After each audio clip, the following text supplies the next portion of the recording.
first thing I noticed was the sound of bells being lowered, not rung. They were unhooked from their beams and eased down with ropes, as if the town feared even its own voice. I remember thinking it was a foolish precaution. War was already close enough to hear without bells announcing us. I had returned that morning from the eastern fields, boots heavy with clay, to find the square changed. Doors stood open without greeting. The well bucket rested on the stones, water spilling slowly back into itself. A boy sat counting arrowheads into a sack, his lips moving without sound. No one told me what had happened. No one needed to. By noon, the banners appeared on the far ridge, small at first, like scraps of color caught on thorns. By evening, they had multiplied. Fires followed them, deliberate and spaced, as if laid out by a careful hand. We were not surprised. We had been waiting for weeks, pretending otherwise. I was not a soldier. I had repaired wagons and plowshares since my father's back bent too far to manage them. But when the council called for men, they did not ask what we had done before. They handed me a spear that smelled of old oil and told me where to stand on the wall. The weight of it changed how I held my shoulders. That seemed important. The wall itself was older than any of us. Its stones were smooth from centuries of weather and hands. I had leaned against it as a boy, watching travelers come and go. Now I watched the road empty, the last cart pulled inside and the gate sealed with beams thick as coffins. Someone laughed when the final bolt slid home, a sharp sound that ended too quickly. The first night passed without incident. Fires flickered beyond bow range. We heard singing, low, repetitive, meant to steady breathing. One of our men spat over the parapet and said they were trying to frighten us. Another said they were praying. I did not know which was worse. On the second day, they sent a messenger. He rode alone, armor dull, helm tucked under his arm. He did not look up at the walls as he spoke. His voice carried poorly, swallowed by distance and wind. But the meaning was clear enough. Surrender, and the town would be spared. Resist, and it would be taken. He used the word taken, as if it were a natural process, like rain soaking into earth. Our answer was silence. Not defiance, just silence. The gate remained closed. The bells stayed on the ground. I began to notice small things. The way the baker's hands shook as he carried bread to the wall. The absence of dogs. The way the river below the mill ran clearer than usual, freed from the churn of daily work. Time stretched, then folded in on itself. We slept when we could, ate when food was passed to us, and waited. On the fifth day, the first stones came over the wall. They were not large enough to break it, only to remind us of weight and gravity. One struck near my feet and cracked in two. I picked up a fragment without thinking and found it warm from the sun. I wondered who had touched it last. That afternoon, an arrow found the man beside me. It entered below his collarbone and he sat down slowly, as if tired. I held his shoulder while the color drained from his face. He asked me to tell his wife he had not been afraid. I did not know her name. He died before I could ask.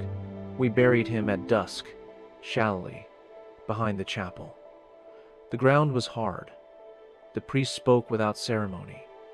We returned to the wall, with dirt still under our nails. By the seventh day, hunger became a presence. Not pain, exactly more a narrowing of thought. Conversations shortened. Jokes stopped. We chewed carefully, as if to make each bite last longer than it could. Someone suggested boiling the leather scraps. No one laughed. That night, a fire broke out near the north gate.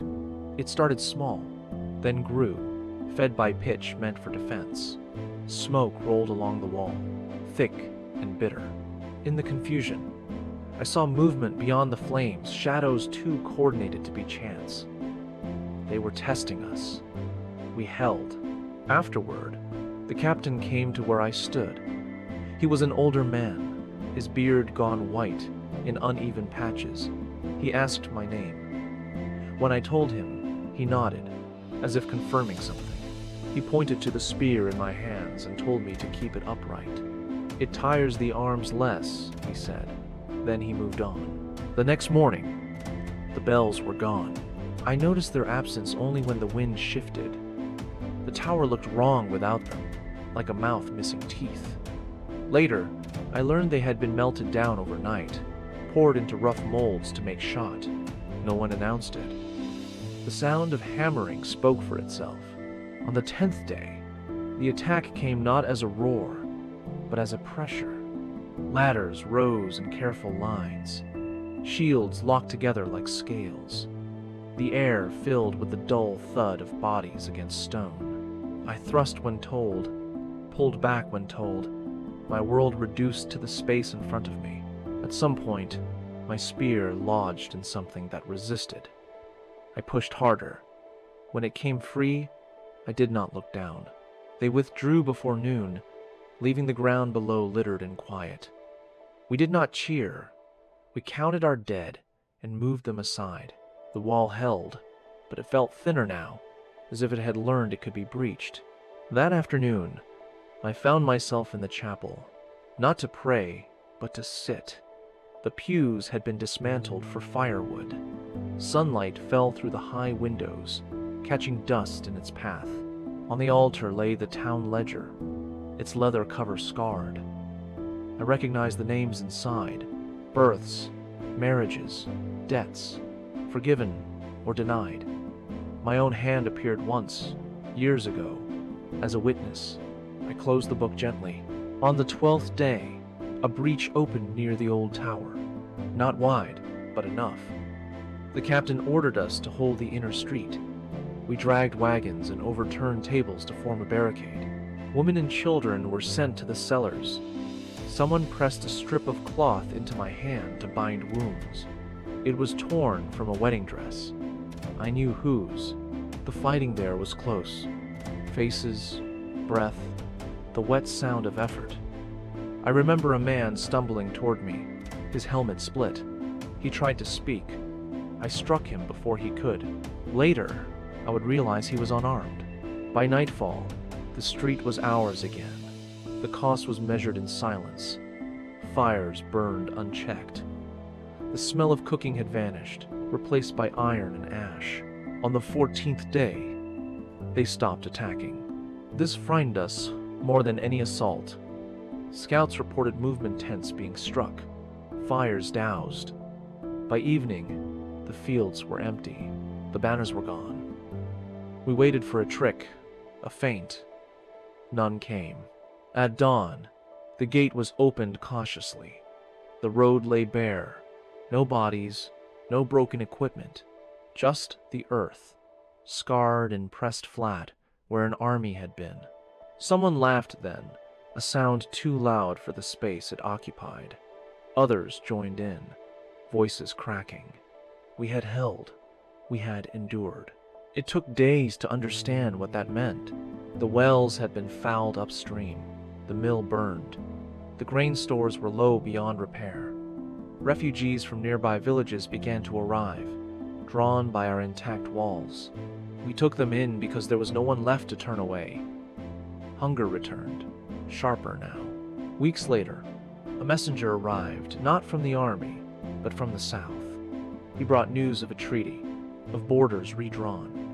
Our town was now irrelevant, a name not worth besieging again. The war had moved on. I survived that winter. Many did not. Disease came quietly, carried by water and closeness. I buried my father in the frozen ground behind the chapel, alone. In spring, I repaired plows again, though fewer fields were sown. Years passed. The wall was never fully mended.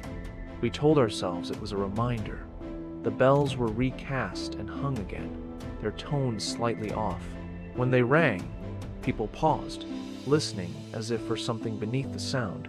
Only later did I learn why the army had withdrawn so suddenly. They had not been called away. They had not lost heart. A sickness had taken hold among them, fast and indiscriminate.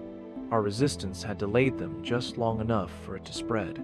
I think often of the first stones thrown over the wall, warm from the sun, of the messenger who did not look up, of the bells being lowered, not rung.